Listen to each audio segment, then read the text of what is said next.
ડભોઈ શહેરમાં મા ખોડિયારની જન્મજયંતિ નિમિત્તે માતાનું પૂજન, ચુંદડી સહિત રાણાવાસ ખાતેથી ભવ્ય શોભાયાત્રા કાઢી શહેરના વિવિધ વિસ્તારો ફરી જન્મદિનની ઉજવણી કરાઈ હતી.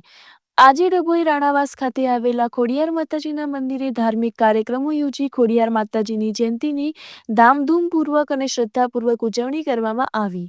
રાણાવાસમાં રહેતા લોકો માતાના દર્શનનો લહાવો લે છે અને ખોડિયાર માતાનું પૂજન અને દર્શનની નિત્યક્રમ છે. માતાની જયંતિ ભક્તોમાં અનેરો આનંદ જોવા મળ્યો હતો.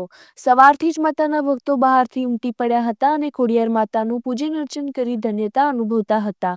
જેમાં ડભોઈ, સંખેડા, બહાદરપુરા, બોડેલી, સિનોર, વાઘોડિયા ગામોમાંથી પણ રાણા સમાજના ભાઈ બહેનો મોટી સંખ્યામાં ભાવિક ભક્તો ઉમટી પડ્યા હતા. મહાઆરતી, પૂજા અને પ્રસાદીની સાથે જન્મજયંતિ ભારે હર્ષોલ્લાસ સાથે ઉજવાઈ હતી. બપોર